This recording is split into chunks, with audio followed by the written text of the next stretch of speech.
శ్రీమాత్రే నమః. అందరికీ నమస్కారం.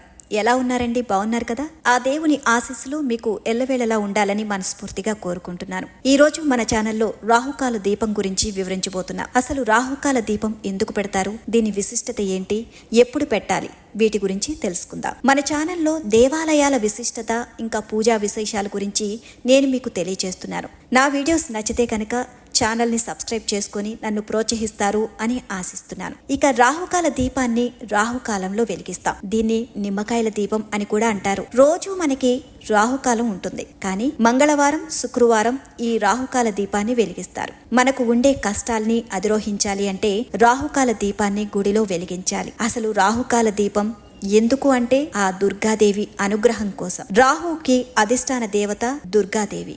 ఈ దీపం పెట్టడం వలన రాహు వల్ల వచ్చే సమస్యలు తొలగిపోతాయి అని నమ్మకం. ఈ దీపాన్ని దుర్గాదేవి ఆలయాల్లో మాత్రమే పెట్టాలి. దుర్గాదేవి, పార్వతీదేవి లేదా గ్రామ దేవతల ఆలయాల్లో ఈ రాహుకాల దీపాన్ని వెలిగిస్తారు. ఎట్టి పరిస్థితుల్లో ఈ దీపాన్ని ఇంట్లో వెలిగించకూడదు. కర్మానుసారం మనం ఎన్నో ఇబ్బందులను ఎదుర్కొంటాం. ఆర్థిక ఇబ్బందులు, కుటుంబాల కలహాలు, ఉద్యోగ సమస్య, సంతానం లేకపోవడం, ఇలా ఎన్నో రకాల సమస్యలు మనల్ని పట్టి పీడిస్తాయి. మన అన్ని సమస్యలకు ఏకైక పరిష్కారం రాహుకాల దీపం. ఇక మరి ముఖ్యంగా నవరాత్రులు 9 రోజులు ఈ దీపం వెలిగిస్తే చాలా మంచి జరుగుతుంది. ఎక్కువగా చాలా మంది మంగళవారం, శుక్రవారం రాహుకాల దీపాన్ని పెట్టడానికి ప్రాధాన్యత ఇస్తారు. మంగళవారం రాహుకాలం మధ్యాహ్నం 3 గంటల నుంచి 4:30 గంటల వరకు ఉంటుంది. శుక్రవారం ఉదయం 10:30 గంటల నుంచి మధ్యాహ్నం 12 గంటల వరకు ఉంటుంది. ఈ రాహుకాలం టైమింగ్స్ ఫిక్స్డ్ గా ఉంటాయండి.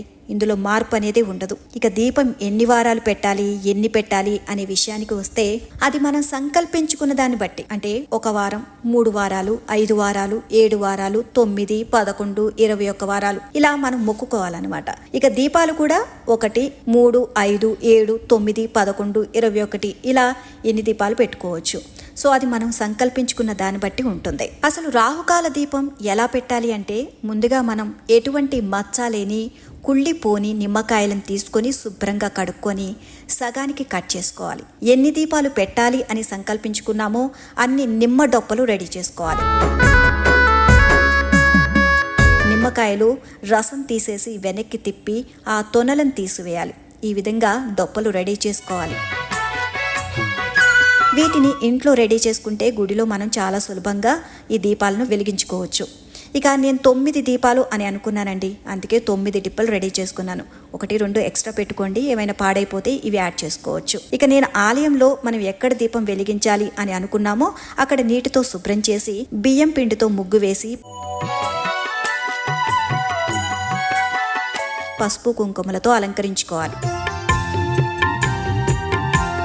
తర్వాత శుభ్రమైన ఇస్తరిని అక్కడ పెట్టి అందులో కూడా బియ్యం పిండితో ముగ్గు వేసి పసుపు కుంకుమలతో అలంకరించుకోవాలి. ఇక నిమ్మ డొప్పలకు కూడా కుంకుమ బొట్లు పెట్టుకోవాలి.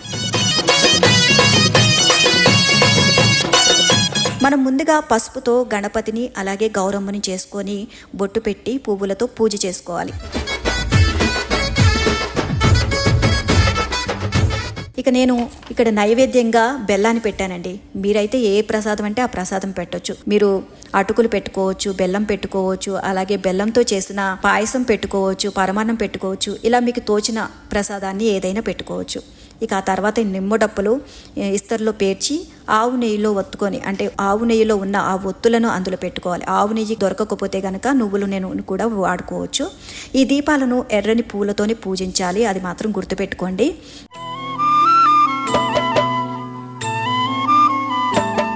ఇక దీపాలు వెలిగించిన తర్వాత అమ్మకు నివేదించండి. ఇలా మంగళవారం లేదా శుక్రవారం రాహుకాలం దీపాలు వెలిగిస్తే మన సమస్యలు అన్నీ కూడా తొలగిపోతాయి. మీకు 2-3 వారాల్లోనే ఆ మహిమ ఏంటి అనేది మీకు తెలిసిపోతుంది. రాహుకాలం దీపం యొక్క ప్రాముఖ్యత ఏంటిదంటే రాహుకు అధిదేవత దుర్గాదేవి. రాహుకాలంలో ఈ యొక్క దుర్గాదేవి ఆలయంలో కానివ్వండి, క్షేత్రపాలకులైనటువంటి గ్రామదేవతల దేవాలయంలో కనుక ఈ రాహుకాల దీపారాధన చేయడం ద్వారా ఉద్యోగ విషయాలే కానివ్వండి, వ్యాపార విషయాలు, వివాహ విషయాలు, సంతాన విషయాల్లో సంపూర్ణమైనటువంటి అనుకూలంగా ఉండేటువంటి అవకాశాలు భక్తులకు కలుగుతుంది. రాహుకాలం యొక్క సమయంలో దీపారాధన చేయడం ద్వారా దుర్గాదేవి యొక్క అనుగ్రహం కూడా పొందిన వారవుతారు. ముఖ్యంగా ఈ రాహుకాల దీపాలు దుర్గా ఆలయాల్లో వెలిగించడం ద్వారా విశేషమైన దుర్గా యొక్క శక్తి మనకు కూడా ప్రసరించి ఆ యొక్క సమస్త దోషాలు తొలగిపోతాయని చెప్పేసి మన పురాణ శాస్త్రం చెబుతుంది. భక్తులందరూ కూడా రాహుకాల దీపాలు దుర్గా ఆలయాల్లో కానివ్వండి, అమ్మవార్ల ఆలయాల్లో వెలిగించడం ద్వారా విశేషమైనటువంటి ఆ యొక్క అమ్మవారి అనుగ్రహాన్ని పొందిన వారవుతారు.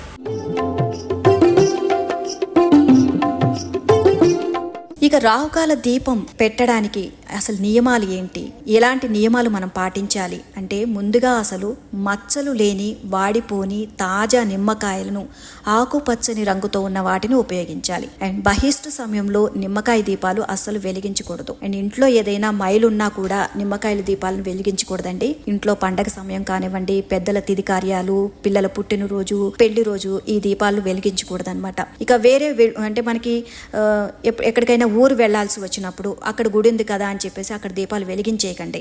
మళ్ళీ ఇంటికి తిరిగి వచ్చిన తర్వాత అప్పుడు దీపాలు వెలిగించాలి. ఇక నిమ్మకాయ దీపాలతో పాటు మరే ప్రమిద దీపాలు వెలిగించకండి.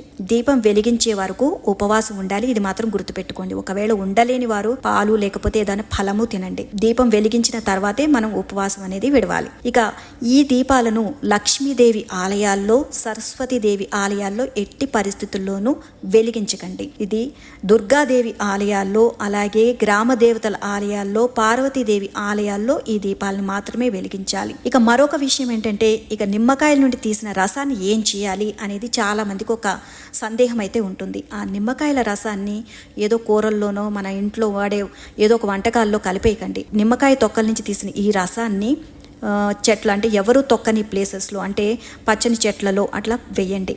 సో దీపం వెలిగించాక దుర్గాదేవి స్తోత్రాలు చదవండి. ఆ అమ్మని మనసులో ధ్యానించండి. మీ సమస్యలు అన్నీ కూడా తీరిపోతాయి.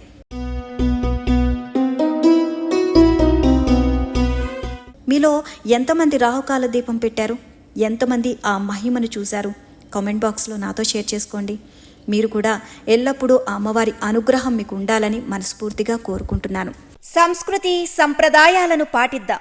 సనాతన ధర్మాన్ని నలుదిక్కులా వినిపిద్దాం. హిందూ ధర్మాన్ని కాపాడుదాం. మన ధర్మక్షేత్రాన్ని నిలబెడదాం. మీకు కనుక ఈ వీడియో నచ్చితే లైక్ చేయండి, షేర్ చేయండి అండ్ మన ఛానల్ని సబ్స్క్రైబ్ చేయండి.